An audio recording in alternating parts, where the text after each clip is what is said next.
The Curse of the Black Crane.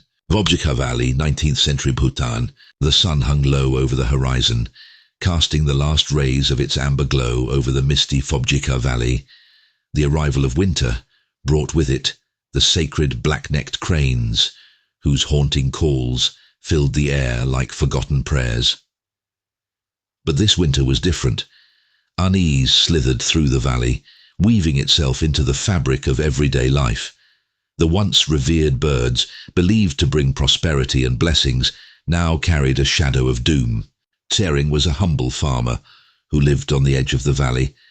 Life was simple for him, governed by the seasons and his devotion to the valley's traditions.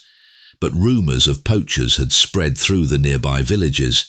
Foreigners, hungry for rare feathers, had been spotted lurking in the dense woods that bordered the valley. Tsering, a practical man, dismissed such talk as idle chatter. After all, the valley was protected by the monks of Gangti Gumpa Monastery, and no one would dare disrupt the harmony of the crane's sacred sanctuary, or so he thought. That was until the night his younger brother, Dorji, failed to return from a hunting trip. Dorji wasn't known for respecting boundaries of nature or of tradition.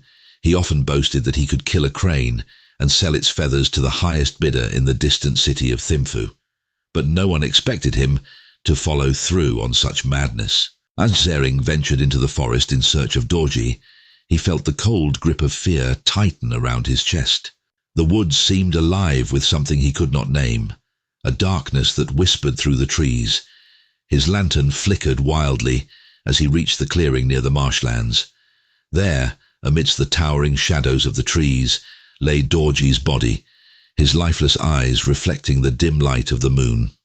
Next to him, a black-necked crane, its long, elegant neck twisted unnaturally, its feathers marred with blood. The village elders warned that such an act, killing one of the sacred cranes, would awaken an ancient curse, but no one believed those old tales.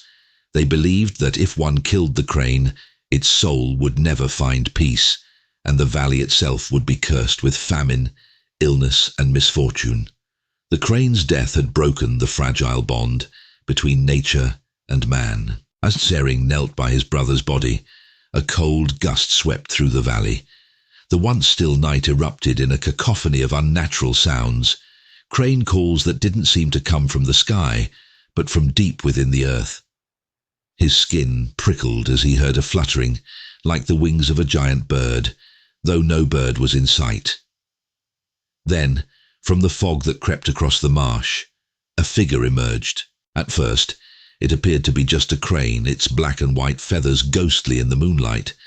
But as it drew closer, Tsering realized with horror that it was not just a crane. Its eyes burned with an unnatural red glow, and its wings seemed to stretch into the form of something human, twisted and grotesque. This was not one of the sacred birds. This was the spirit of vengeance, the black crane ghost. Its beady eyes fixed on him, and Tsering felt the weight of his brother's crime press down on him. The legend said the crane's ghost would seek retribution, not just on the one who killed it, but on the family, the land, the people who allowed such a transgression to occur.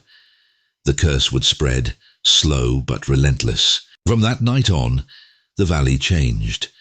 The cranes that usually filled the valley with their graceful flight were silent.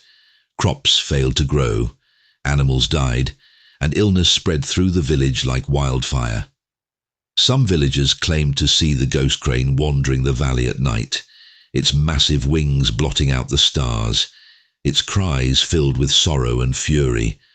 Those who saw it were never the same, plagued by fevered dreams and madness. Tsering knew what he had to do. The monks told him there was one way to break the curse, a life for a life.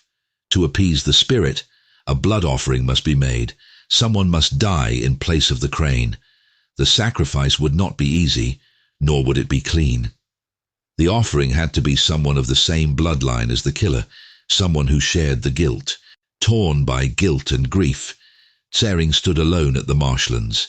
He whispered an apology to the ghost of the crane as he gripped the hilt of the dagger, ready to spill his own blood to save the valley. The ghost's red eyes glowed from the shadows as it watched him. He hesitated, the weight of his decision crushing his soul. But the valley would not wait. As Tsering's blood spilled into the marsh, the ground beneath him trembled, and from the darkness came the haunting call of the cranes once more, echoing like a warning, one that would be remembered in whispers for generations to come.